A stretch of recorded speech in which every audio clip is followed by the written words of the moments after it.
Non, j'ai une super idée. Oui. Mets ta tête là-bas. Je la sens pas du tout. Si, vas-y, baisse-toi. Qu'est-ce qu'elle fait? T'es prêt? À Non. 3, on fait la vague. 1, 2, 3. Wouh, c'est parti. Bah, tu dois venir en même temps que moi. Quoi? Oh là là, il comprend rien. Ah, moi j'ai la frite. Hein. 1, 2, 3. Salut, tu... Mais t'es trop nul.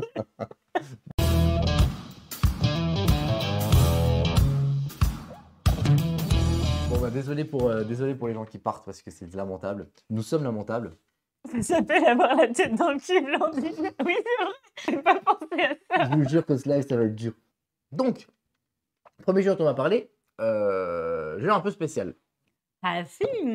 D'habitude on parle de jeux que vous connaissez tous, vous avez déjà entendu parler, qui sont déjà sortis. Là ce coup-ci, eh ben, c'est un jeu dont vous avez probablement pas entendu parler ou très peu. Pour la petite histoire, ceux qui viennent assez souvent sont au courant, on en a déjà parlé. Nous avons déjà parlé de Althing, le jeu de base, sur notre... Je sais plus si c'est le premier ou le deuxième live qu'on a fait. Je crois que c'était notre deuxième live. Donc c'était le tout début de ProMeeple, c'était quand on testait. On savait même pas qu'il y avait une catégorie board game qui existait, donc on mettait ça sur Just Chatting et on pensait que ça marcherait. On s'est dit, oh mais personne fait ça, on va être les premiers à faire ça. On s'est rendu compte qu'en fait ça faisait 2 ans que les gens faisaient ça avec une catégorie board game, on était dégoûtés. Mais au début on avait commencé, on a fait des petites vidéos comme ça, et on avait vraiment parlé d'un petit jeu qui s'appelle Althing, qui vendait à coûter 12, 13, 14 euros, un truc comme ça. Et on a parlé de ce jeu-là. Oui. On en a parlé, on a dit qu'il y avait des trucs bien, des trucs moins bien. Blandine était plutôt pas trop fan. Non. Et donc voilà, bref, on en avait parlé. Et il y a 3 semaines, il y a l'auteur, monsieur, je vais pas dire de bêtises, Flavien Champenois, qui est venu nous voir sur les réseaux et il nous dit qu'effectivement, bah voilà, il a bien aimé le fait qu'on fasse un retour sur son jeu, que même si on dit qu'il y avait des trucs pas ouf, il comprend. Et il nous dit, mais vous savez qu'il y a une extension qui est sortie. On dit, oui, on sait, mais on l'a pas encore testé. Il me dit, bah, le 10 novembre, il y a l'intégrale qui sort, donc qui regroupe le jeu, l'extension qui est sortie en fin d'année dernière, et un autre petit module, notamment pour jouer en 2 contre 2. Et il me dit, est-ce que vous serez d'accord pour du coup retester le jeu et en parler sur votre live? Moi, j'ai pas compris pourquoi il nous l'a envoyé, parce que vu comme j'avais pas été très très gentil avec. Bah si, justement. D'ailleurs, c'est ce qu'on lui a dit. On lui a dit, bah écoute, quand il nous a proposé effectivement de tester le jeu là, donc il nous envoie une boîte, on est content. Ça nous arrive pas souvent. Donc on était content. Donc on a joué le jeu. Donc on va vous réexpliquer effectivement le jeu quand même brièvement de base. Et du coup, on va parler de l'extension. Par contre, on lui a dit effectivement que nous, on fait ça, ok, mais on va pas parler d'un jeu pour parler d'un jeu. Si on n'aime pas ou si on trouve que l'extension n'est pas bonne ou qu'elle ne change rien, machin, on le dira. Donc voilà, on le dira. On va dire ce qu'on en pense. Oui. Dans tous les cas. Voilà. Alors l'auteur, c'est le gentil monsieur qui s'appelle Flavien Champenois. Oui, lui-même. Voilà. Illustrateur Patrick Fontaine, éditeur studio Tweet Game. C'est à partir de 10 ans, de 1 à 4 joueurs. On n'a pas joué tout seul. C'est ça. Normalement, c'est la boîte de base, pardon, c'est 2-3 joueurs. Donc là, c'est une configuration qui était étonnante. Là, avec l'intégrale, on peut jouer à 1 et à 4 maintenant. Et ça se trouve à peu près environ à 27 €. Ouais, j'avais noté 25 à peu près, c'est ça. Moi, j'ai mis environ. La boîte de base, c'était 13, 15, peut-être une quinzaine d'euros, peut-être la boîte de base, une petite boîte. Le thème, c'est du viking. On va aller au Valhalla alors. On va aller au Valhalla. Et t'as vu, j'ai une référence. Bravo, bah, félicitations. Merci. C'est un jeu, c'est du deck building. On va avoir des cartes en main, 4 en l'occurrence, et on va jouer des cartes, on va acheter des cartes dans une rivière de cartes, et on va se développer, etc. Assez classique. Sauf que, moi, ce qui me gêne un peu dans les petits jeux de deck building classiques, c'est que c'est toujours pareil, c'est genre, on va se mettre des dégâts dans la tronche, et on va gagner quand on arrive à 0 PV. Les Star Rims, Hero Rims, les Shards of Infinity qui sont sortis il n'y a pas longtemps, enfin qui sont sortis l'année dernière, qui est chouette aussi, hein. Mais voilà, c'est un peu toujours pareil. Ici, c'est différent parce que là, c'est un jeu de course. On va devoir atteindre le Althing ou le Thing, en fonction j'avais dit que j'étais fatigué. Au saut du côté de la carte. On va avoir une petite ascension que je vais vous montrer tout de suite en vidéo. Et en fait, voilà. C'est parti pour la vidéo. Et bah, cette fameuse ascension, justement, elle est représentée par une piste de cartes que vous voyez ici et qui va être choisie aléatoirement. Chaque carte va être choisie aléatoirement au début de la partie pour que les games soient différentes. Ça va jamais être les mêmes et on va monter ces 6 cartes pour gagner.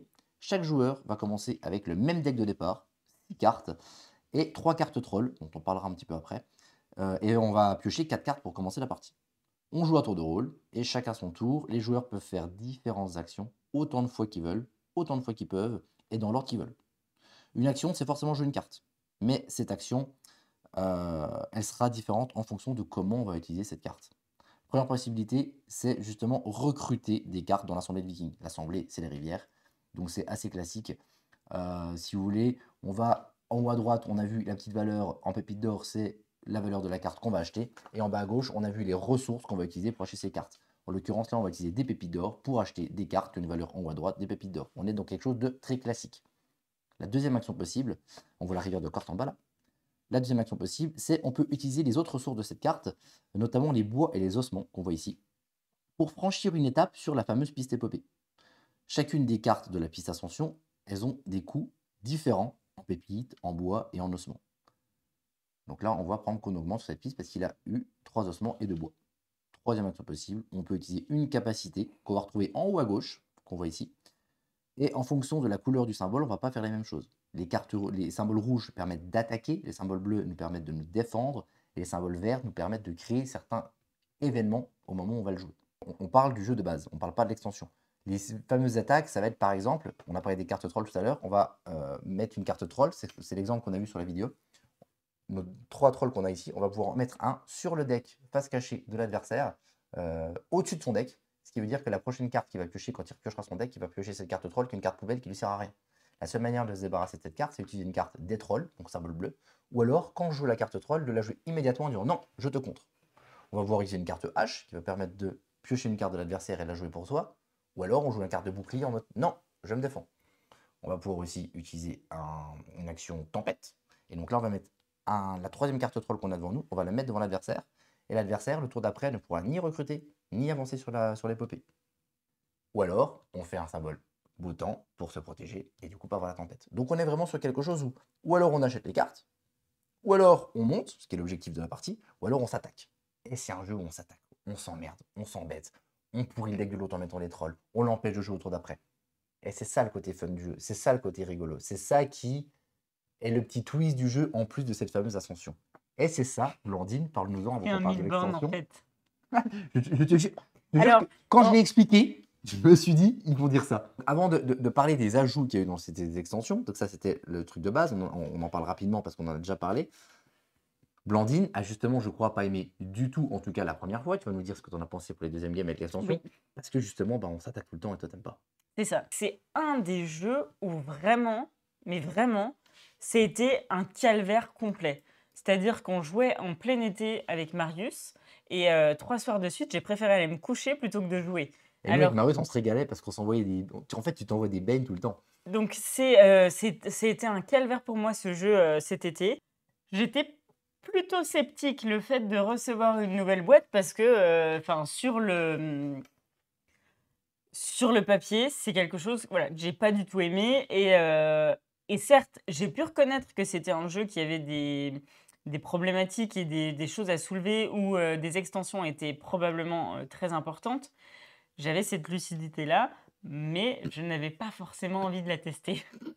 Donc, Flavien, qui a vu mon désarroi concernant son jeu, ça a dû le faire beaucoup marrer, n'a fait autre que nous envoyer cette boîte intégrale, quoi. Oui, d'ailleurs, il le dit. Il le sait que, effectivement, tu n'avais pas aimé. Il le savait. Et même Marius et moi, on avait mis quelques réserves bémols sur le jeu parce qu'effectivement, voilà, il est fun, il est marrant, il était dynamique, c'était assez sympa. Le gros avantage, c'est justement qu'il était accessible. C'est-à-dire que les règles sont simples. Voilà, tu achètes une carte, ou tu montes, ou tu te mets des beignes. Donc c'était plutôt marrant. Ça joue vite, ça joue en une vingtaine de minutes. Ça joue à 2 ou 3. Franchement, c'est vraiment sympa. Mais effectivement, ça manquait de profondeur, ça manquait de cartes. C'est-à-dire que le deck. Oui, c'est vrai que c'est le truc qui ressortait au maximum, ça manque de cartes. Le deck complet avec les rivières, donc une rivière de 5 cartes, franchement, tu arrives vite au bout. Et en plus d'arriver vite au bout, tu as beaucoup de cartes en double. En fait, il n'y a pas beaucoup de cartes différentes. Il y avait ce côté où à un moment, tu achètes des grosses cartes, mais une fois que tu as acheté 2-3 cartes, il reste que les petites cartes et personne ne les veut. Et du coup, plus personne n'achète. Donc ça, c'était quand même, on trouvait un gros bémol. Et justement, quand Flavien est venu nous voir, ils ont dit oui, mais on a fait des extensions, on a un petit peu corrigé ça. Alors en gros, qu'est-ce qu'il y a dans l'extension? Et ben en gros, il y a des modules. C'est pas une extension, c'est pas un truc, c'est qu'il y a plusieurs modules. Il y a en gros 4 modules et demi que tu peux utiliser, ou tous ensemble, ou certains, ou voilà. On va retrouver déjà 4 cartes de départ. Donc au départ, on avait dit qu'il y avait 6 cartes. Et ben là, en fait, on va avoir 4 cartes en plus. Et donc on va choisir 6 cartes parmi 10, ce qui va donner une petite flexibilité, une petite asymétrie en début de partie. Donc ça, très sympa. Deuxième chose qu'il y a, on va rajouter 13 cartes vikings en plus dans l'assemblée, dans la rivière. Et en plus de ça, il va y en avoir certaines, comme on voit ici, qui sont des cartes qu'on va pouvoir acheter avec des ossements et du bois, pas uniquement avec des petites pépites. Et on voit des symboles jaunes en haut à gauche, il n'y a plus que des symboles bleus et rouges et verts, maintenant on a des symboles jaunes. Et les symboles jaunes, je vais mettre pause parce que je parle trop, les symboles jaunes en fait c'est ce qu'on appelle des...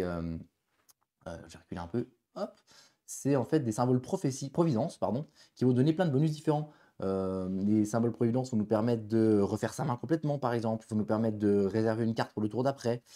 Ça va nous permettre d'utiliser une carte de l'assemblée en usage unique. On va prendre une carte de l'assemblée, on l'utilise tout de suite et ensuite on la défausse. Il y a plein de petites mécaniques comme ça qui ajoutent quelque chose, qui amène une richesse ou pas, on en parle après. Et il va y avoir aussi de nouveaux événements, des nouveaux symboles verts qui vont nous permettre de faire pas mal de choses, notamment échanger de place 2 cartes de l'épopée. C'est la fameuse épopée qu'on monte à cette association, on va pouvoir échanger les cartes. Et du coup, une fois qu'on a passé un cap, hop, on va les changer pour bloquer les autres. Donc ça, c'est les 2 premiers modules. Le 3e module, c'est les cartes que vous avez juste après. C'est des petites cartes violettes, là pareil, des cartes qu'on va pouvoir mettre dans le deck avec des symboles violets qui vont être des nouveaux symboles qu'on va encore rajouter. Ça va être encore des autres mécaniques, notamment avec les cartes trolls qu'on va pouvoir... on va pouvoir maudire les propres cartes trolls des personnes. Donc ils vont mettre leur propre troll dans leur deck. Donc on va se pourrir avec nos propres cartes. Plutôt marrant. Et le 4e, c'est ce module-là, le module Dela, qui sont des cartes qu'on va pouvoir mettre au début. Chacun notre tour, on va pouvoir choisir une de ces cartes et les mettre derrière les cartes épopées. Comme on les voit ici, on va les glisser en dessous. Et ce qui fait que quand on va arriver sur la carte épopée, en plus de la passer classiquement, il va avoir des effets en plus. Ou alors les cartes vont coûter plus cher, ça va coûter plus cher pour passer. Ou alors vous allez avoir des petits symboles supplémentaires qui vont nous donner des choses en plus. Par exemple, il va y avoir un symbole malédiction qui dit, du moment qu'il y a une seule personne sur cette carte-là, maintenant, il n'y a plus 5 cartes dans l'assemblée, mais il n'y en a plus que 3. Il y a une autre carte qui va dire, quand vous êtes ici, maintenant, vous ne pouvez plus utiliser de carte rouge, ni bleue, ni verte. Donc, c'est-à-dire plus de cartes d'attaque, plus de cartes de défense, plus de cartes événements. Donc, si tu es ici et que tu prends des attaques, tu te prends des trolls ou des haches, tu peux plus te défendre du tout. Donc, du coup, il y a plein de choses différentes. J'ai beaucoup aimé ces 4 cartes de départ qui donnaient cette petite asymétrie qui fait qu'on choisit 6 parmi 10, qui fait que du coup, tu ne vas pas commencer avec les mêmes cartes et tu ne vas pas jouer de la même manière que tes adversaires. Ça, je trouve ça super chouette. Les 13 cartes qui ont été ajoutées à l'assemblée. Honnêtement, au début, je me suis dit, waouh, on attendait une nouvelle carte. Il n'y en a que 13. Franchement, j'étais assez déçu. Je me suis dit, ah. Et au final, ça marche. Parce qu'avec les autres mécaniques qui en plus, avec ces symboles, etc., jaunes, en fait, il y a assez de cartes. Et la preuve, c'est que quand on a fait des parties tout à l'heure, on n'a même pas été à la moitié du deck. Une fois qu'on a acheté quelques cartes, on arrête souvent d'en acheter.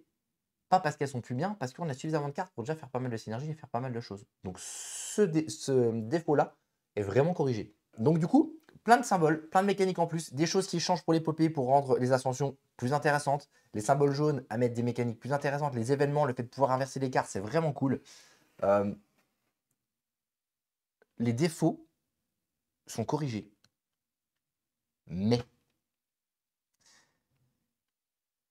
je trouve que malgré que ce soit effectivement plus chouette sur la profondeur de jeu, je trouve presque un peu trop compliqué maintenant. Alors on va me dire, oui, mais attends, t'es pas obligé d'utiliser les 4 modules. Tu peux en dire qu'un ou deux. C'est vrai. Mais en fait, quand tu vois tous les modules, en fait, ils complexifient le jeu. C'est bien parce qu'on avait besoin qu'il soit complexifié. Le jeu, il était trop simple, entre guillemets. Mais la simplicité, c'était aussi sa force. C'était un jeu, moi je me suis dit, justement, Jade, la petite de 9 ans maintenant, depuis 8 ans. Mini Meeple. Mini Meeple. Je me suis dit, ça peut être une excellente porte d'entrée pour les deck building aux plus jeunes ou les gens qui ne connaissent pas du tout. T'as que 4 cartes en main, tu achètes une carte, ou tu montes, ou tu t'attaques, c'est tout facile. Entre guillemets, l'âme du jeu, elle a été complètement bousculée par ça. Et c'est plus le même jeu. On corrige les défauts, mais on recrée d'autres problématiques. Et notamment dans les modules, il y a des cartes qui sont sympas, mais il y a des symboles qui sont pas forcément fous. Il y a des idées, on va dire, ah ouais, ce symbole-là, il est cool, cet événement-là est bien, mais celui-là est vraiment pas top. Donc, pour le coup, je suis vraiment partagé. Mais pour finir sur mon avis, je vais passer le flambeau à Blandine. Oui, tais-toi un peu. Moi je trouve vraiment que les gens qui cherchent un petit jeu de deck building nerveux qui joue rapidement et qui est accessible, il est chouette. Mais il a quand même toujours des petits défauts. Mais voilà, il vaut 25 €. C'est peut-être... Avant, l'avantage, c'est qu'effectivement, il coûtait 13-14 € et était facile. Et maintenant, la fabrication des pions est en France. Tout est en France. Tout est en France. Et là, maintenant, et ça, j'achète. On rentre sur quelque chose qui est plus compliqué, qui est un peu plus cher. Et j'ai peur, en fait, qu'ils se perdent un peu dans leur cible. Un gamer va aller vers autre chose. Et finalement, un joueur, un moldu, va aller sur autre chose parce que du coup, il est devenu trop compliqué. Donc, j'ai envie de dire chouette. J'ai vraiment envie de dire essayez-le. mais pas assez des nouveaux défauts qui permettent pas de le conseiller à l'achat, genre vous courez dessus, quoi. Alors, moi, j'ai quelque chose. Si vous voulez vous fâcher avec votre belle-mère, avec votre neveu que vous n'aimez pas, avec votre gendre, etc., achetez ce jeu. Vous êtes sûr de vous brouiller avec au moins une personne autour de la table. Ça, c'est indéniable. Donc, N'importe quoi. si, c'est tout à fait ça. Donc, c'est un jeu de méchants qui se joue entre méchants. Et moi, je suis trop gentille pour jouer à ce genre de jeu. Je n'aime pas embêter les autres et je n'aime pas qu'on m'embête. Donc, ce n'est pas moi la cible de ce jeu. Ce jeu est très bien pensé. Bravo Flavien.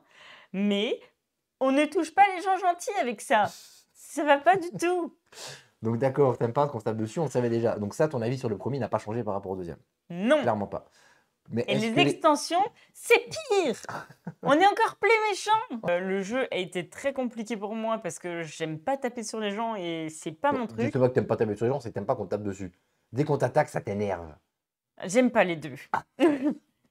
Ça me fait mal au cœur. En fait, je culpabilise à Ça chaque fait fois. Et mal en au plus, cœur. ils sont tellement méchants que les deux, ils arrivent à me faire culpabiliser. Ah ouais, tu vas faire ça. Alors si tu fais ça, si tu m'attaques ce tour-là, je te jure que je te pourris jusqu'à la fin de la game.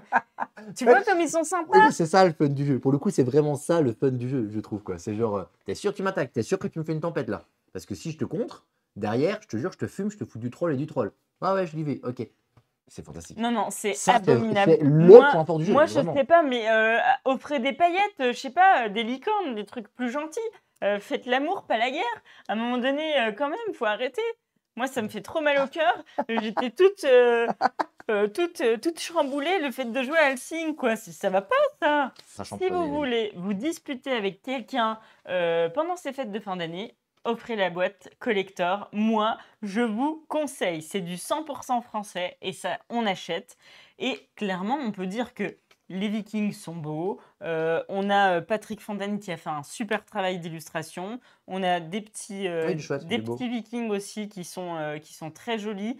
Non, franchement, il y a un beau travail. Moi, je On sent pense. que l'amélioration a été faite aussi au niveau des extensions. Le fait de pouvoir jouer plus ou moins une ou deux ou trois extensions, c'est un côté variable où il y a une rejouabilité plutôt importante. Après, voilà, faut aimer se taper dessus, quoi. Et surtout, ça joue jusqu'à 4. Ouais. Maintenant, ça joue à 4, donc il y a du 2 contre 2. On Mm. n'a pas pu l'essayer. Désolé, Flavien, si tu vois notre review, on n'a pas eu le temps de l'essayer. C'est compliqué d'essayer tous les jours. Donc voilà, je pense que la cible, c'est vraiment des gens qui aiment les deck building et qui cherchent un truc un petit peu nouveau, qui change un petit peu, qui sort rapidement et qui propose quelque chose de nouveau avec une vraie. Parce que des fois, le deck building, c'est aussi un peu chacun dans son coin. Finalement, on fait son deck, on met des dégâts, mais là, il y a vraiment une interaction tout le temps. Et puis, bah, le côté course, plutôt que mettre des points de dégâts, ça change quand même. Ouais. Est-ce qu'on valide ou pas?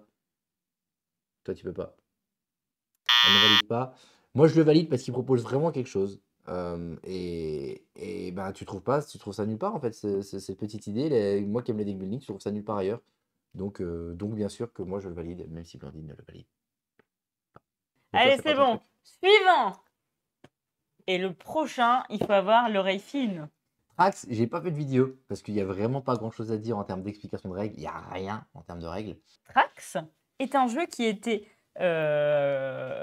comment on dit? Donc, l'illustrateur, c'est Pierrot, Brenda l'a dit.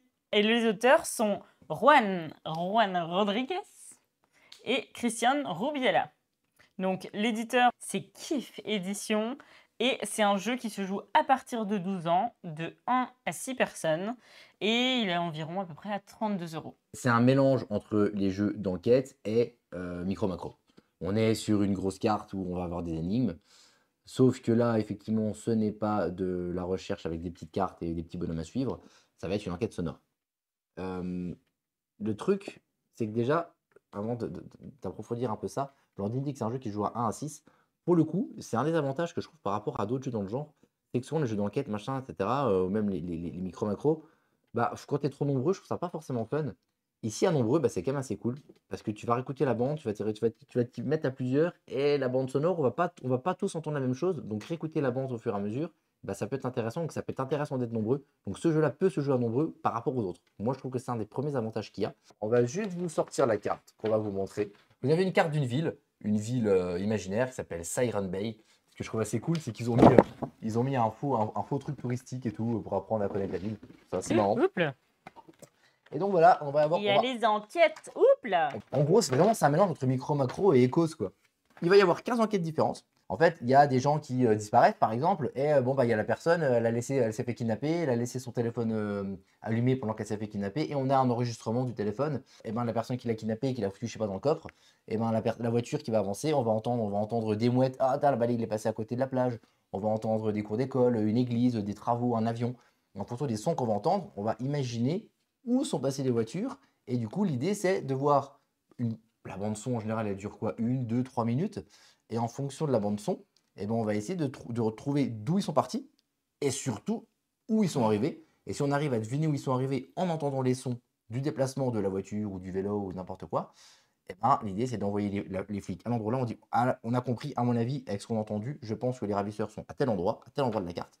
Et donc on envoie la police dessus. Il y a une petite application avec le téléphone. Parce qu'évidemment, le son, c'est avec une application, on ne l'a pas dit, mais c'est une application qui va te ressortir la bande-son en question. 15 bandes-son, 15 missions. Et du coup, eh ben, si on a gagné, très bien, c'est au bon endroit, vous avez gagné. Sinon, c'est du coopératif, évidemment. Si on n'a pas réussi, on n'a pas envoyé la police au bon endroit, c'est raté, c'est pas grave, on recommence. En plus de ça, il y a sur la carte des endroits que vous voyez avec des petits, je sais pas si vous voyez les petits symboles violets avec les différentes couleurs là. En fait, c'est des caméras. Et on va pouvoir voir. T'es en train de bailler derrière. Oui. Avec ces cartes-là, on va pouvoir prendre ces cartes. Et en fonction du numéro, par exemple, on a ici la A306. On imagine que la voiture est passée ici. On a entendu un bruit bizarre, une petite sonnette de vélo. On se demande, on pense qu'il est passé ici, mais on n'est pas sûr. On va regarder la A306. Hop, on regarde la caméra. Et à la caméra, à ce moment-là, on voit qu'effectivement, il y a un vélo qui est passé par là. Ah bah ok, c'est sûr, c'est effectivement par là qu'il est passé, on a entendu le vélo. Donc, pour le coup, s'il n'y avait pas les caméras en plus, si le jeu c'était juste, on essaie de voir avec les dessins et on essaie d'entendre, ce serait assez creux. Le fait de rajouter ces cartes caméras-là, je trouve que ça emmène vraiment une petite profondeur sympa à l'enquête. Et c'est des différences avec Micro Macro, par exemple. Voilà, moi, honnêtement, je vous le dis clairement, Micro Macro, c'est pas mon délire. Moi, j'ai pas aimé du tout. C'est pas mon trip. Voilà, le fait de suivre un Où Charlie qui fait un parcours, je trouvais ça un peu chiant. Mais là, le fait que de 1, c'est une enquête sonore, de 2, le fait qu'on a les vues de ces caméras-là qui vont nous permettre de voir ce qui se passe à tel endroit pour confirmer ce qu'on a entendu. Et ben du coup, cette idée-là, moi, je la trouvais effectivement super sympa. Ça changeait. Autant Micro Macro, je l'ai fait par principe, autant celui-là, je l'ai fait parce que j'avais envie de l'essayer. Micro Macro à plusieurs avec des enfants, c'est l'angoisse, tu peux rien voir. Oui, je suis d'accord. Mais c'est comme les Unlock avec Adrien, tu vois rien non plus, je vous rassure. Oui, mais justement, toi, les Unlock, ils disent à chaque fois, je sais jusqu'à combien ça peut jouer, mais les Unlock, faut pas jouer à plus de 2 ou 3. Parce que du coup, les gens, attends, fais voir la carte et tout, c'est trop chiant. Celui-là, je trouve que, alors oui, on va réécouter la bande, parce qu'une fois qu'on a écouté la bande son une fois, évidemment, on peut la réécouter autant de fois qu'on veut. Bon, mais il y a telle personne, ah bah attends, on la réécoute, ah bah non, avance plus loin et tout. Oui, ça pourrait être ça, mais en général, les parties qu'on a faites, c'est pas trop. On s'entend, ah bah attends, on va voir là. En général, quand on est sûr de nous, on sait que tel endroit, il est passé à côté de l'aéroport et tout, c'est bon, on réécoute pas. On sait tous à peu près où on en est. On est tous d'accord une fois qu'on entend le son. On joue à 4. Dès que quelqu'un a trouvé, genre, ah, c'est le son là, on confirme, on y va, on avance ensemble. Ça, c'est plutôt chouette. Maintenant, est-ce que le côté genre, bon, bah celui-là m'intéresse plus, est-ce que finalement il m'a vraiment intéressé? Blandine, toi, qu'est-ce que tu en as pensé? Moi, j'ai trouvé que c'était très novateur. Je ne sais pas s'il y avait déjà d'autres jeux dans ce style, mais j'ai vraiment apprécié. Et surtout, c'est le genre de jeu où tu peux jouer sans forcément rester à table. Enfin, voilà. Et moi, j'ai vraiment adoré le concept. Comparé à Micro Macro, alors quand il est sorti pour la première fois Trax, je me suis dit, oh punaise, un Micro Macro, j'avais pas aimé du tout. Et du coup, moi sur ce jeu, je vais pas en dire grand chose. Assez novateur, j'ai pris beaucoup de plaisir. On n'a pas fait toutes les. La carte de Trax est vraiment cheap. C'est vrai que la qualité est cheap. Oui, alors après, il y a eu un truc. Ça fait partie des défauts, on va voir Blandine. J'ai vérifié avec Ririkou, parce que Ririkou, il a dit des trucs. Ririkou, il a dit des trucs. Il a dit que les noms de rues étaient des références de ciné. Et pendant que tu présentais, j'ai regardé. Et effectivement, il y a Bruce Lee Palace, il y a plein de choses comme ça. Et moi, j'ai trouvé le clin d'œil sympa et je ne l'avais pas vu non plus. Alors, merci Ririkou pour nous dire ça, c'est vraiment gentil de ta part. Globalement, c'est un jeu que j'ai apprécié, qui a été une très belle surprise 2022 pour moi. Alors, me concernant, je n'étais que curieux, parce qu'encore une fois, j'aime pas trop ce genre de jeu, mais celui-là, il proposait quelque chose. Clairement, dans les côtés positifs, il propose un truc. C'est original. Quand tu fais la première partie, tu es content. Enfin, quand tu fais la première mission, tu es content de faire cette mission-là. Tu dis, ah, cool. Franchement, c'est cool. Cool. Dans les côtés un peu moins bien, ce que dit Sujiro, c'est vrai, la carte est cheap. Je veux dire, tu dis, les gars, voilà, bon, c'est un détail, mais ils auraient pu faire ça effectivement un peu plus La quali. carte, c'est à une trentaine d'euros la boîte. Hein. Maintenant, franchement, la première partie, tu es content parce que ça change. La deuxième partie, tu es content parce que ça change encore. À partir de la troisième et quatrième mission, j'ai eu l'impression de faire le tour. Moi, honnêtement, on n'a fait que 5 missions sur les 15, donc c'est pas une vraie review, mais encore une fois, on n'a pas le temps de tout faire. Bah, j'ai pas forcément envie d'en faire plus. Ah ouais? Ouais. C'est-à-dire que je suis arrivé à. Ouais, mais c'est parce que t'es chiant. Je trouve ça sympa, mais c'est tout. Puis la ville n'est pas non plus énorme, donc on passe quand même souvent au même endroit, on entend quand même souvent les mêmes bruits. Alors probablement qu'en avançant plus, on aurait découvert d'autres choses, mais moi franchement, j'ai l'impression Il qu'on faut tourne en rond. persévérer, Adrien. Oui, probablement. Mais je trouve que on fait vite le tour et, le côté original, genre ah c'est un truc nouveau et c'est chouette, je trouve qu'il retombe aussi vite qu'il nous emballe en fait. Ça t'emballe, t'es content, et puis une fois que t'as fait 2 ou 3, c'est bon, t'as fait le tour, tu Je passes suis à autre pas chose. d'accord avec toi. Bah, comme souvent. Mais voilà, moi celui-là, il m'a pas emballé des masses. C'est une expérience ludique à faire. C'est clair que je conseillerais à tout le monde d'essayer de faire au moins une manche, Oui. clairement. Parce qu'en plus, une des qualités, c'est que bah, du coup, c'est tous ces jeux d'enquête-là. C'est que Et ça peut jouer en famille. c'est comme Micro Macro, justement, ça joue en famille. Et même les gens qui sont pas du tout joueurs, eh ben, peuvent passer 20 minutes, une demi-heure à faire une partie comme ça et prendre du plaisir. Donc rien que pour ça, le jeu, de toute façon, tu peux pas dire que c'est un mauvais Parce jeu. que Et tu peux pas dire pour que c'est le pas bien. plaisir. Moi, Track, je le valide de par son Moi, c'est innovation, validé. son côté sympatoche. Mais pour moi, c'est que sympatoche. Blandine dit que c'est une découverte 2022, c'est un des jeux 2022 et tout, pas pour moi. C'est une découverte parce que c'est un jeu qui apporte quelque chose. Oui, et c'est pour ça que je dis aux gens, essayez-le. Ah bah, Mais, je vois. essayez-le, oui, achetez-le, non. C'est Trax. Alors maintenant, nous allons vous présenter Oh là là, la baie. ça fait peur.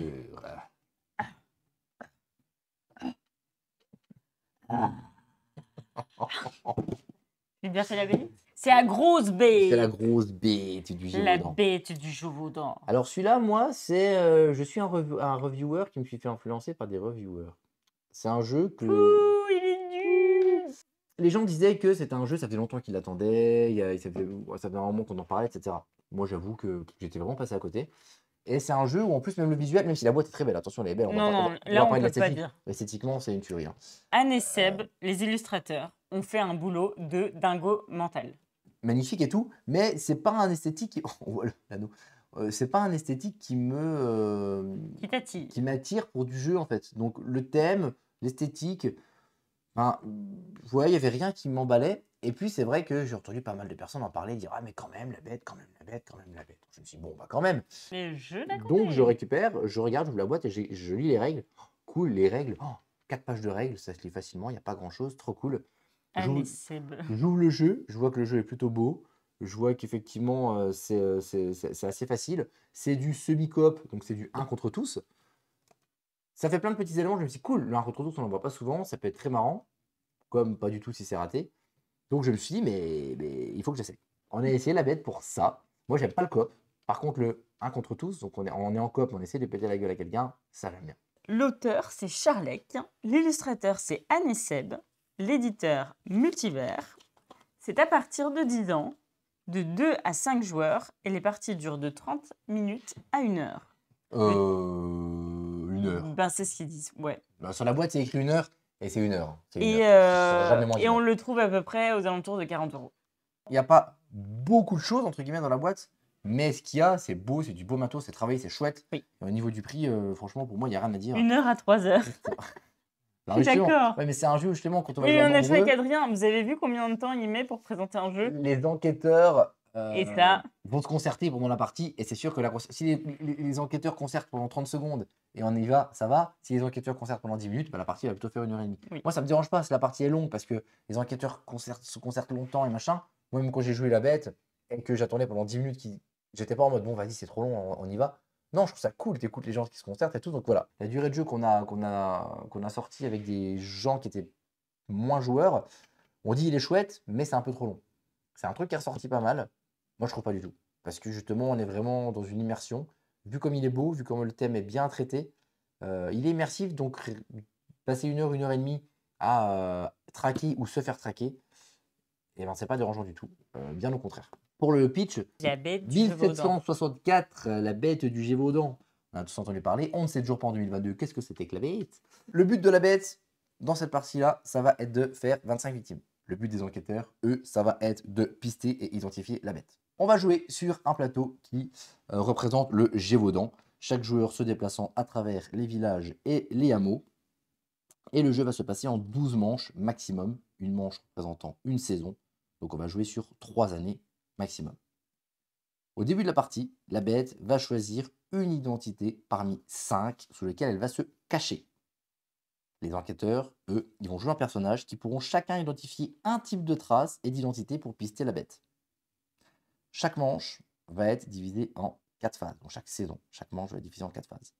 Première manche, on va révéler une carte saison qui va créer un événement pour la manche en cours, qui profitera ou à la bête ou aux enquêteurs. Ensuite, les enquêteurs vont pouvoir placer un renfort sur un village qui limitera les dégâts de la bête sur le village pendant toute la partie. La deuxième phase, la bête va préparer son déplacement, donc de 4 lieux maximum, et va décider dans quel village elle va attaquer à la fin de cette manche et sous quelle identité. La bête va pouvoir jouer son jeton identité justement ou face cachée ou face visible. Si elle joue face visible, c'est risqué parce que du coup les enquêteurs pourront la pister plus facilement. Par contre, si elle joue face visible, elle va pouvoir utiliser un bonus en fonction de cette identité-là. Avancer plus loin, faire plus de victimes, ce genre de choses. Troisième phase, les enquêteurs vont se concerter et se déplacer jusqu'à 3 lieux chacun dans le but de couvrir le périmètre et de choper la bête. Phase 4, la bête révèle où elle se déplace. Là où elle arrive, s'il n'y a pas d'enquêteur ou de renfort, la bête fait des victimes. La quantité de victimes qu'elle fait, c'est 5 moins le nombre de déplacements qu'elle a fait. Dans cet exemple-là, elle fait 2 victimes. Et si il y a un enquêteur, elle ne peut pas faire de victimes.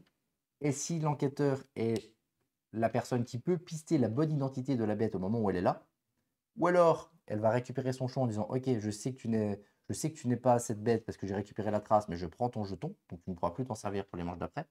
Ou alors, je sais qui tu es, et il s'avère qu'en plus, c'était l'identité cachée sous laquelle tu étais. On a gagné, on t'a capté, c'est foutu. Même si ça vous paraît un peu flou, c'est souvent assez compliqué à expliquer, alors que c'est très simple. Mais ce côté de loup qui se cache sous l'identité, mais c'est pas vraiment son identité, mais il a des bonus. Je comprends que c'est relativement flou à comprendre, mais il faut faire une manche ou deux pour comprendre. Dites-vous juste que la partie, c'est vraiment le loup se déplace, face cachée, les enquêteurs essayent de deviner où ils sont et On ne essaient sait de le pas si griller. c'est un loup. Et à la fin, pardon, la bête, je dis tout le temps là, le loup. Oui. Et à la fin, la manche, effectivement, on voit où on va, où la bête va, et du coup, on voit si elle fait des victimes ou pas, en fonction de si les enquêteurs sont au bon endroit. C'est vraiment un jeu de chasse, c'est vraiment un jeu de... C'est pas de chasse à l'homme, c'est vraiment de chasse à la bête. Et pour le coup, ce côté, on se sent traqué constamment. Moi, j'ai joué les deux. J'ai joué la bête, et 2 fois de suite. Et quand t'es la bête, quand tu te sens acculé, c'est ultra stressant. C'est ultra prenant. Et justement, quand les enquêteurs, cette phase 3 où ils sont en train de se concerter, genre je vais là, je vais là, je vais là, à chaque fois qu'ils disent ah, je pense qu'en fait la bête va aller là, donc vas-y, tu veux pas, toi qu'on a ici, etc. Quand ils se trompent, tout va bien. À cause du pack des loups. Quand ils sont en train d'aller sur la bonne piste, non, t'es jamais en train, t'es toujours à pied. Ou alors un cheval. T'es assez stressé en fait, parce que t'as une espèce de pression qui monte en mode putain, non, ils viennent de griller mon raisonnement. Alors des hypothèses, ils en font plein, mais dès qu'ils sont sur l'hypothèse qui est la bonne, bah ça te tend, il y a vraiment cette tension permanente qui est super cool. Et encore, moi j'ai vraiment apprécié quand ils discutaient pendant 10 minutes parce que j'adore écouter ce qu'ils disent, voir s'ils se trompent, s'ils font la bonne, s'ils se mettent dans ma tête, dans le bon raisonnement, etc. Ça c'est super cool. Et bah, de l'autre côté, quand tu es un enquêteur, justement, tu essaies d'analyser l'autre, tu essaies de comprendre, mais attends, pourquoi il est allé là? À mon avis, s'il est allé là parce qu'il veut s'éloigner de tel personnage qui lui va suivre sa trace. Ouais, la bête est un cheminot. Par contre, s'il va tellement. Est-ce qu'il va aller pas trop loin pour être sûr de faire des victimes, vu qu'on fait 5 pour le nombre de déplacements? Ou est-ce qu'il va pas faire beaucoup de victimes, mais pour être sûr de s'éloigner de nous? Ça dépend à quel moment, ça dépend où il est à la saison d'avant par rapport aux autres enquêteurs. On est tout le temps en train de faire des hypothèses. On est tout le temps en train de faire des hypothèses sur ce qu'on fait, ce qu'il fait, où on va, où il est allé, Et ce côté... Moi, justement, le côté enquête à la Trax, à la micro-macro et tout, qui, moi, sont les enquêtes, entre guillemets, qui me plaisent pas. Là, on est sur de l'enquête, donc c'est vraiment de la piste, de la chasse à l'homme. Et ben, je trouve ça fun, je trouve ça intéressant. Mais non, je t'ai pas oublié. Le jeu, je le trouve magnifique. Et Et cette tension constante, je dirais même quand effectivement ça traîne un peu en longueur, bah, je m'ennuie jamais. Et en vrai, moi j'ai pris un vrai plaisir, j'ai adoré le jeu. Donc on a fait 3-4 parties. Vas-y, fais-moi mal, hein. Je me suis amusé à chaque fois, peut-être un peu plus en tant que la bête. Et peut-être que si je devais donner un défaut à parent, est-ce que c'est parce qu'on est nul ou pas? Mais t'es pas. Probablement ça. Je trouve que la bête est assez difficile. On n'a jamais vu la bête gagner. Moi, j'ai failli, j'ai fini égalité parce qu'on peut finir égalité si à la fin de la saison, j'ai pas réussi à faire 25 victimes et que personne n'a réussi à me trouver et qu'il y a un calcul de jetons restants, tout ça, blablabla. Donc j'ai fait égalité, mais j'ai jamais réussi à gagner avec la bête. Et franchement, c'est assez difficile. Maintenant, est-ce que c'est un défaut ou pas? Je pense pas. Je pense que justement, l'idée, c'est que bah, si c'est trop facile de jouer la bête, ben, ça doit pas être rigolo. Mais c'est fun, c'est interactif, c'est immersif de fou. Vous l'avez compris, à mon ton, moi, j'ai vraiment trouvé ce jeu vraiment super. J'ai adoré ce jeu. C'est ça, plein de gens. c'est ça. C'est-à-dire qu'en plus, il y a un côté immersif au niveau du temps. C'est-à-dire que en hiver et en automne, ben, les saisons vont profiter à la bête. Parce que forcément, c'est là où c'est plus compliqué de chasser, etc. En été et en printemps, les jours sont plus longs, c'est plus vrai qu'il n'y a pas de neige, machin. Ça va profiter justement aux enquêteurs. Donc, le thème, pour le coup, est super bien couvert, quoi. Je veux dire, ça aurait pu être juste un truc de chasse à l'homme avec un thème tout pourri trouvé dans l'espace, Oh, je sais pardon. pas. Là, en fait, le côté de la bête d'Auge-Vaudan colle trop bien à la mécanique. Innovation française et fabrication européenne. Non, c'est fabrication Chine, ça, non? Non. C'est vrai? Oui. Oh, incroyable. Trop cool. Alors, moi, j'ai fait 2 parties. Je sais pas quoi penser de ce jeu. Je n'ai aucune idée de... Bah, les 2 parties, tu as l'air de t'être quand même sacrément ennuyé, quand même, objectivement. Bah, en fait, j'étais le mouton qui suivait le troupeau. Tu réfléchissais jamais. Les enquêteurs, ils étaient des trucs. Blandine, t'en penses quoi? Ouais, d'accord, faites ça. Elle était sur son téléphone, c'était affreux. Et du coup, je sais pas, j'ai passé un bon moment quand j'ai joué, mais pas avec Ouais? le jeu. On n'a pas l'impression. Bah, pas avec le jeu. Clairement, Alors, moi, j'ai construit toute seule un campement dans mon coin. J'ai préparé le terrain pour toute la partie. Je suis restée au même endroit. Au moins, comme ça, j'étais sûre. J'ai dit, la bête va pas venir ici. rien d'autre à dire sur la mécanique, sur le jeu, sur. Non? Si toutes les deux vous aviez joué bête, est-ce que. Ah bah c'est possible. Mais moi, je suis pas C'était ça que méchante. t'as manqué. Moi, je veux pas tuer les gens. Alors du coup, j'ai un problème avec ça. J'arrive pas. Si, j'ai fait du shopping. Parce qu'un coup, je suis allée dans la grande ville. Et j'ai dit, bon ben, une fois, hein, je vais à ma pote dans la grande ville, je vais faire du shopping. Mais en vrai, il n'y avait pas de magasin, donc je suis retournée à ma place initiale. La boîte est très Et belle. le jeu est beau, non? Le jeu est très beau. Moi, j'ai adoré regarder le matériel. Le matériel est dingue. Magnifique. Les gouttes de sang, Magnifique. tout ça, les petits bonhommes. Moi, j'étais un chevalier. Bah, t'as du l'impression coup, qu'il y a une version Kickstarter en fait, mais qui est sortie en boutique. Tu vois, c'est-à-dire que les petites gouttes de sang comme ça, tu dis en général c'est dans la boîte, la version Kickstarter et la version classique c'est un petit bout de carton ou voilà quoi. Mais non, c'est chouette, vraiment c'est chouette. Survalidé, mais vraiment. Blandine Zektrack, c'était une très bonne surprise pour elle 2022. Pour moi, c'est 12 000 fois la bête au-dessus. il est aux alentours de 40 €. Ouais, 40 balles. À savoir que clairement, il peut pas convenir à tout le monde. Et Blandine est passée à côté. C'est pas un jeu où je me suis éclatée des masses, ça c'est clair. Ça, c'est sûr. Après, je sais reconnaître aussi qu'il y a un beau travail derrière, que les illustrations sont dingues, que le fait de faire un coop, un contre tous, c'est quand même quelque chose qui est plutôt sympa, sincèrement. Mais je suis passée à côté. Il y a eu des discours qui ont été faits en mode oui, mais est-ce que, d'une certaine manière, arrive un moment, on n'a pas un peu trop fait le tour et une fois qu'on a fait 4-5 parties, on a fait le tour? Oui et non, c'est-à-dire que bah, c'est pas un jeu qui va sortir tous les week-ends, contrairement au jeu Oui, non, dont on mais va ça, parler c'est après. C'est pas un jeu dont tu vas sortir tout le temps.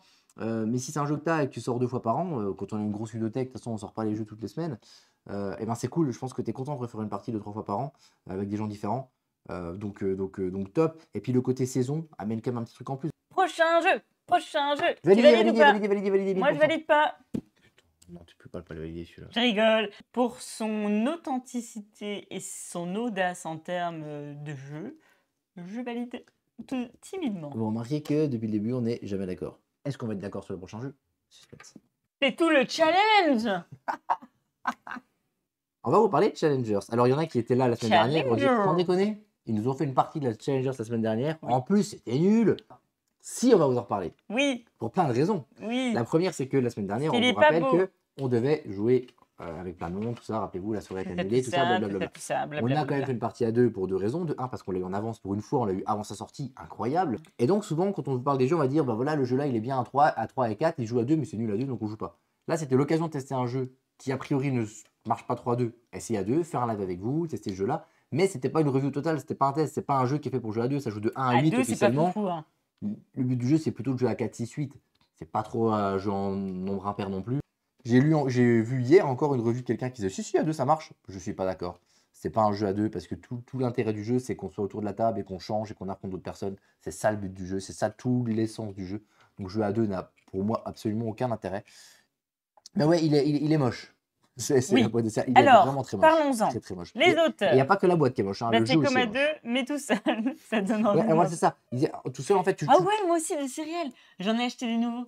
Des Choco Killer. c'est super. Oui. Et du coup, quand on joue tout seul, on joue face à un robot. Donc c'est pas très intéressant. Et quand on joue un nombre impair, c'est pareil, on affronte. Il y a une fois où tu affrontes un robot. Non, on fait déjà un spoil sur la fin. C'est un jeu à jouer à 4-6-8. Hein. Voilà, c'est tout. Il y a 3 conflits. Hein. Cherchez pas. Les auteurs, c'est Marcus Slavicek et Johannes Kreiner. Challenger, un jeu à jouer au petit déjeuner. Ouais, ça c'est trop cool. Les illustrateurs. Donc, lui, à mon avis. Ouais, mais c'est un parti pris. Ouais. Eh ben là, il l'a bien pris. Hein. Moi, je suis. Et c'est Jeff voilà. Harvey. L'éditeur n'est autre que Z-Man Games. C'est un jeu qui se joue donc de 1 à 8 à partir de 10 ans, mais on l'a joué avec Jade, clairement ça passe. Ça passe, ça passe. Ça aussi, c'est très très bien. Et c'est environ 36 €. Au départ, je croyais que c'était un jeu de golf. C'est vrai Oui, qu'effectivement, oui, j'ai c'est cru pas, aussi. c'est pas du tout représentatif de ce que c'est. Moi, je pense que le côté visuel, moi, je sais pas si c'est volontaire, si le mec il a forcément voulu faire un truc ultra kitsch volontairement. Les Je sais cartes, pas. vous allez voir, même les cartes, je les trouve pas belles du tout. Mais c'est pareil. Au début, je me suis dit, mais c'est moche, c'est juste moche. Et en fait, des fois, tu as des cartes qui vont être super belles, voire plein d'éléments. Mais du coup, tu te perds tu te perds dans la carte. Là, au moins, en fait, c'est tellement. C'est moche, sobre. c'est moche et Ouais. sobre. Et du coup, c'est très clair. On dirait un proto. Ouais, moi je suis d'accord. Enfin, oui, mais ça fait totalement les Kellogg's, quoi. Ouais, mais je pense que c'est un Les boîtes de Kellogg's, c'est ouais, un délire, ouais. c'est un choix. C'est du coup un jeu d'affrontement où les joueurs vont s'affronter en duel, en 1 contre 1, chacun leur tour. Le jeu se déroule en 7 manches, ou 7 matchs, 7 duels, comme vous voulez, où les joueurs vont se déplacer autour de la table, entre chaque manche, pour affronter un nouvel adversaire. L'idée étant que chaque joueur affronte tout le monde au moins une fois, voire plus en fonction du nombre de joueurs. Au début, chaque joueur se place d'un côté d'un des parcs, donc les parcs c'est les tapis en gros de couleur, et il va affronter son premier adversaire. Au début, les joueurs reçoivent un deck de base, donc avec des cartes qui vont de valeur de 1 à 4. On a tous le même deck, il n'y a pas d'action spéciale, c'est tout. Ensuite, on a une carte plan de tournoi qui indique, je mets une petite pause ici, qui va indiquer à droite, donc on a tous une carte comme ça qui n'est pas la même, à droite, que j'ai entouré ici, on voit sur quel parc vous allez aller à chaque manche. Dans cet exemple-là, la première manche, tout en haut, vous voyez, il y a 7 lignes, il y a 7 couleurs différentes. Ça veut dire qu'à la première manche, sur le numéro 1, on va aller au niveau du tapis du parc violet et on va affronter quelqu'un sur le parc violet. Manche 2, on va aller sur le parc rouge. Manche 3, on va rester sur le parc rouge, c'est quelqu'un d'autre qui va venir. Manche 4 sur le vert, et ainsi de suite. Ça, c'est la première information qui est sur cette carte-là. La deuxième information qu'on va avoir, ça va être quelle carte on va piocher au début de chaque manche. Parce qu'il y a 3 sabots, comme vous voyez ici, A, B et C. Et dans chaque sabot, il n'y a pas les mêmes types de cartes. Dans le sabot A, on va avoir des cartes de relative faible valeur avec des actions relativement faibles. Dans le B, des cartes un peu plus fortes. Dans le C, des cartes encore un peu plus fortes. Évidemment, plus on avance dans le tournoi, plus on va piocher des cartes dans des sabots plus forts. À chaque fois, on va piocher du coup 5 cartes dans un des sabots et on en garde une ou deux. On voit dans cet exemple ici, je remets un petit coup pause. Dans la première manche, par exemple, vous voyez qu'il y a 2 cartes A. C'est-à-dire qu'on va piocher 5 cartes dans le sabot A et on va en garder 2. Dans la manche 2, on va piocher 5 cartes dans le sabot A et on va en garder 2. Dans la manche 3, on va avoir le choix où on pioche 5 cartes dans le sabot A et on en garde 2, ou on pioche 5 cartes dans le sabot B et on en garde une.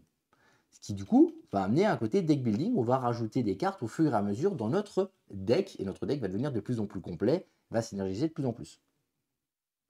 Une fois que ça c'est fait, les joueurs ajoutent les cartes du coup à leur deck, on mélange, et le duel va commencer, et là en fait on fait juste une simple bataille. En gros, chaque joueur va retourner sa carte du dessus de son deck, et va essayer d'obtenir une valeur égale ou supérieure à la valeur de son adversaire. Si la valeur n'est pas suffisante, on en repioche une, jusqu'à atteindre le montant espéré. Une fois fait, le joueur récupère le drapeau sur la dernière carte dévoilée et son adversaire doit à son tour faire au moins aussi bien en valeur que la dernière carte jouée par son adversaire. Évidemment, en plus des valeurs, les cartes ont des actions quand on les joue, quand on les récupère ou quand on les défausse. Voilà, elles ont des actions spécifiques à chaque fois, forcément. Il y a 2 manières de gagner une manche. La première, l'adversaire n'a plus de cartes dans sa main et du coup elle ne peut plus le battre, c'est fini. La deuxième manière, c'est le banc. Donc, c'est ce qu'on voit à côté, là, en fait, il est rempli. Parce que quand une carte est vaincue, on voit à chaque fois, elle part sur le banc. À chaque fois qu'une carte est vaincue, vous voyez, en fait, là, comme ce qu'est en train de faire Blandine, elle met sa carte sur son banc. Il y a 6 espaces différents. S'il y a une carte qui est identique qui ressort, on va pouvoir mettre cette carte sur le banc, au même endroit. Si par contre c'est une carte qui n'est jamais sortie, une carte différente, on va du coup mettre cette carte-là sur un autre espace libre du banc. Si à un moment, les 6 espaces du banc sont pleins et que la prochaine, on doit défausser une nouvelle carte sur le banc qui a plus de place, on a perdu aussi. Ce qui fait que l'idée, c'est pas uniquement d'avoir plein de cartes fortes, etc. Il faut que ton deck soit assez construit de manière assez intelligente. Parce que si tu perds des cartes, c'est pas grave si elles se retrouvent tout le temps sur le même espace du banc. Ok? Vous avez vu à la fin, parce que j'ai trop parlé. Oui, il a trop parlé. Parce que vous avez trop parlé. Vous avez vu à la fin, vous avez eu des petits jetons trophées. À chaque fois qu'on va gagner une manche, on va récupérer un jeton trophée. Et le truc qui est quand même pas trop mal, parce qu'encore une fois, ça se joue en 7 manches, on se dit, bah oui, forcément, au début, on va jouer une partie, on va voir le deck de base et puis 2 cartes en plus. Ok, on va voir, du coup, on va voir 8 cartes en main. Bon, c'est un peu de la chatte. Oui, un petit peu. Mais du coup, la personne qui va gagner la première manche va gagner 2 ou 3 points. Plus on va avancer dans les manches, plus les points vont être importants. Quand on va arriver à la 7e manche, on va gagner 7, je crois 7 ou 8 points. Par exemple, Blandine, dans la partie qu'on avait fait, elle avait gagné les 5 premières manches. Oui. Elle avait gagné 5 premières manches et elle a quand même pas gagné la partie. Pourquoi? Parce que c'est ceux qui ont gagné les 6 et 7e manches qui ont eu le plus de points et qui l'ont remporté. Parce que comment ça se passe une fois qu'on a fini cette manche-là? Les 2 personnes qui ont le plus de points de victoire, grâce à ces champs trophées qu'on a en gagnant à chaque fois une manche, et ben ils vont s'affronter dans une grande finale. Il y a une 8e manche, il y a une finale. Et du coup, c'est ça qui est assez marrant. C'est que dans cette finale, il y a forcément les gens qui vont prendre un petit peu parti. Il y a un côté, effectivement, on va prendre un petit peu parti. Genre, on veut que ce soit lui qui gagne, lui qui gagne, etc. On va suivre. Il y a vraiment ce côté challenger. Il y a un vrai défi. Il y a un vrai truc entre tous. Et voilà, ça, c'est vraiment chouette. Forcément, c'est du deck building. Il va y avoir des synergies qui vont se faire. Il y a des cartes qui vont avoir différentes familles. Il va y avoir 6 ou 7 familles différentes, si je dis pas de bêtises, qui vont synergiser entre elles, qui vont synergiser en fonction de leurs valeurs, qui vont synergiser en fonction de la famille ou telle autre famille. Et les cartes, quand on va les jouer, elles vont avoir une action particulière. Quand on la joue, il y a des cartes qui vont avoir une action particulière quand elles vont être sur le banc, sur le côté. Du moment qu'elles sont sur le banc, elles vont donner des bonus aux autres cartes qu'on va jouer. Il va y avoir des vraies synergies qui vont se faire. Et plus on va avancer dans les manches, plus les synergies vont être importantes, plus ton deck va être puissant ou non. Et donc, plus on va avancer dans la partie, plus ça va être intéressant, plus ça va être riche en émotions. Oh ben, on a eu beaucoup d'émotions. Hein. Dernier détail, entre chaque manche, une fois qu'on a donc choisi nos cartes dans nos sabots et qu'on va mettre dans notre deck, avant de mélanger et de mettre le jeu face cachée et partir en mode bataille, en mode automatique, on va pouvoir filtrer notre deck autant qu'on veut. On n'a pas de limitation pour ça. C'est-à-dire que si j'ai probablement 12 cartes dans mon deck, si j'ai envie d'en virer 4 définitivement, ok, ces 4-là, je ne vais plus m'en servir, je m'en débarrasse, je ne l'aurai plus dans mon deck pour jusqu'à la fin de la partie. C'est risqué, parce que ça veut dire que je passe de 12 cartes à 8. Quand tu as 8 cartes, tu as moins de chance d'être full sur le niveau du banc, au niveau du banc. Par contre, tu peux vite arriver à sec et te faire avoir. Donc, tu es constamment en train de réfléchir entre est-ce qu'il faut que je garde ces cartes-là? Est-ce qu'il faut que j'en prenne plein? Est-ce qu'il faut que je filtre un peu? En fonction des adversaires aussi. Si tu regardes un petit peu ce qui se passe dans les autres affrontements, tu dis lui, je vais l'affronter après. Il a tel type de deck. Mon deck, on a vu contre lui, ça marchera pas. Vaut mieux que j'enlève ces 2 cartes-là. Ou justement, quand je vais choisir mes 2 cartes dans le sabot ABC, je vais plutôt prendre des cartes pour être fort contre lui, etc. etc., etc. Donc, il y a plein de gens qui disent que ce jeu, c'est un gros jeu de chat, parce que c'est juste la bataille. Est-ce qu'il y a de l'aléatoire? Est-ce qu'il y a du random? Évidemment. Est-ce que c'est gênant? Pas du tout. Moi, je suis un grand défenseur du non-aléatoire. J'aime pas l'aléatoire, ça m'énerve, ça me gonfle. Je suis quelqu'un qui aime le contrôle. Mais dans ce type de jeu, on s'en fout complètement. Parce que ce côté, genre, tu vas espérer qu'une carte tombe vite. Parce que si c'est une carte qui va t'offrir un bonus quand elle sera sur le banc, tu veux qu'elle tombe vite. Si elle tombe au début, tu es trop content, tu biches. Si par contre elle arrive à la fin et que tu tombes sur la mauvaise carte, bah tu vas râler. Mais c'est ça qui est marrant. C'est où tu biches, ou tu râles. National, Adrien. Mais non, mais c'est ça qui est marrant. C'est que. Et puis tu vas entendre les autres bicher ou râler. Quand tu es sur une partie. Il y aurait comment dire, une palme du râleur. Je pense que oui, tu je suis pas mal. Et en fait, on a joué à 8. Et en fait, c'était vraiment dynamique. C'est-à-dire qu'à chaque fois, tu entendais les gens qui râlaient ou qui étaient contents. Il y a un vrai côté, il y a une vraie ambiance. Il y a un truc vraiment chouette qui se passe autour de ça. Et quand on va jouer des jeux à nombreux, tu peux arriver à un moment où pendant, je sais pas si on joue à un jeu à 7 ou 8, tu attends ton tour. Des fois, tu peux attendre longtemps avant de jouer. Le rythme peut être un peu fluctuant.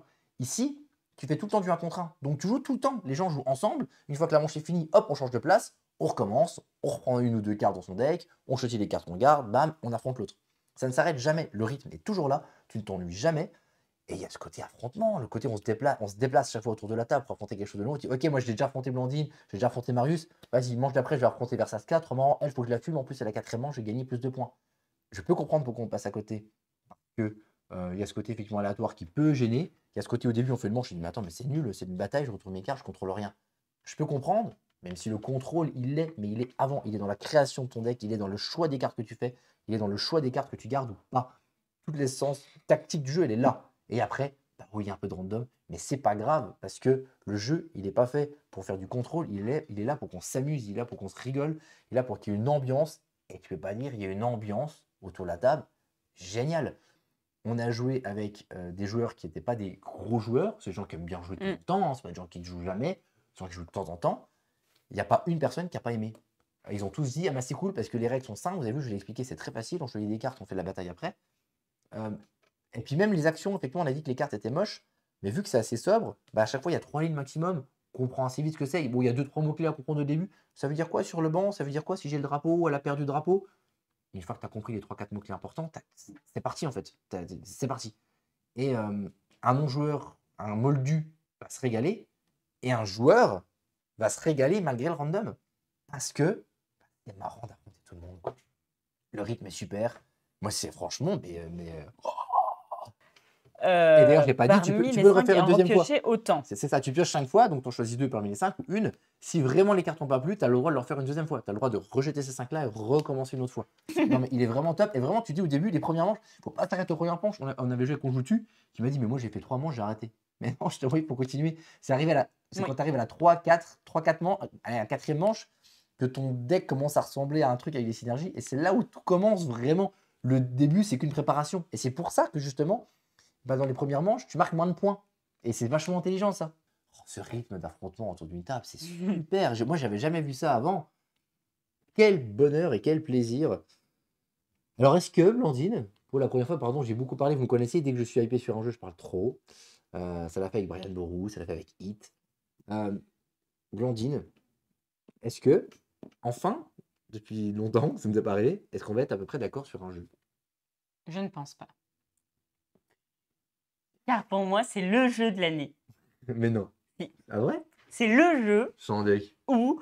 Une menteuse. Non, pour moi, c'est le jeu d'ambiance, où on n'est pas sur des jeux de musique, où on n'est pas sur des jeux de mots, où on n'est pas sur des trucs de dessin, de cartes. Et en fait, c'est un truc trop cool. On joue à la bataille comme on jouait quand on était gosse. Et en vrai, moi, je me suis éclatée. Mais du coup, à 2, la semaine dernière, tu t'es un peu ennuyé. À 2, non. Pour moi, c'est pas le truc. Moi, ce que j'ai aimé, c'est le côté challenge où en fait, on était trop bien. En plus, j'ai eu la super carte où je restais toujours sur le même tapis. C'était trop cool. Ah oui, t'as pas bougé, toi.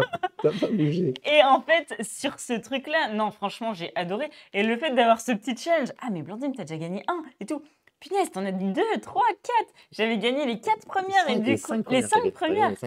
Pour moi, à 2, ça passe. C'est un jeu, par exemple, le soir, tu veux faire une petite partie, etc. Ça passe. Si vraiment tu veux le côté challenger... Ouais, mais des jeux à 2, il y en a plein. Je suis d'accord, mais c'est un jeu que tu peux avoir pour vraiment sortir quand t'as plein de monde, que t'as envie de t'amuser, quand t'es 8. Va trouver un bon jeu à 8, c'est compliqué. C'est un jeu où j'ai pris énormément de plaisir, où j'ai rigolé, je me suis pas pris la tête, j'ai pas réfléchi, enfin voilà, tout coulait de source. Et le combo des cartes, ma carte fétiche, le majordome, je l'adore, ouh là là, je l'encense, mais sincèrement, punaise, mais et en plus, c'est un jeu qui se prête à des extensions, parce qu'il va y avoir des nouvelles familles qui vont arriver, laisse tomber. J'annonce l'As d'or. Je l'annonce, j'annonce As d'or. Moi, je pense pas, parce que je pense que l'As d'or, c'est un jeu que j'aime pas, qui va être gagné. On va présenter comme d'habitude les 4 jeux dont on a parlé. Et Blandine, tu vas essayer de... Attends, on n'a pas dit c'est validé. Alors, c'est validé 1000 fois. On a dit que c'était un des jeux de l'année pour nous, donc c'est forcément validé. Validé. Avec le Challengers en double, c'est pas grave. Mais franchement, il peut rester en double. Ce soir, on a parlé de Althing, qui est du coup un jeu dont on a déjà parlé. On vous met le lien ici. C'est un des tout premiers lives, on est parlé de ce jeu-là, et c'est 2 extensions, il y a 4 modules supplémentaires qu'on a testé pour voir si effectivement ça valait le coup. C'est l'auteur qui nous a demandé de le faire, on a été très contents. Extension qui corrige des trucs, vraiment, qui amène des trucs cool, mais qui ne suffit pas pour moi pour me convaincre pour que ce soit vraiment un top jeu, mais qui a le jeu de base de toute façon, a des mécaniques vraiment cool, vraiment sympa, qui change dans le deck building, qui est bien nerveux, on se tape bien sur la gueule et qui joue rapidement. Donc, moi, je conseille au moins de l'essayer. Rax, nouveauté qui a fait grand bruit. Moi, je trouve qu'il est que sympatoche. Blandine un peu plus, elle apprécie un petit peu plus pour elle, mais voilà, je trouve que sympa, pas plus que ça. La bête, gros coup de cœur pour moi. T'aimes bien les grosses bêtes. Il y a tout ce qu'il faut pour un contre tous. Un jeu beau et très chouette dans tous les sens du terme. Donc voilà. Echo. Et Challengers, qui est pour Blandine et moi un des meilleurs jeux de l'année, voire le meilleur jeu de l'année pour Blandine, qui est à mettre, je trouve, franchement, dans toutes les mains. Donc voilà pour ce dont on vous a parlé ce soir. Et voilà, désolé si on fait des jeux encore une fois qui sont un peu à la bourre. Challenger, c'est cool, c'est une nouveauté. On est content. Avec un peu de chance, ça va commencer à s'accélérer là-dessus. Même si Alfing, ça n'a pas beaucoup parlé à les gens, c'est pareil. C'est un jeu que les gens on l'a eu assez tôt. Voilà, on espère que dans les prochains mois, on pourra vous parler de jeux en avant. Ça va être trop bien. D'ici là, des bisous. Bien. Des bisous. Salut.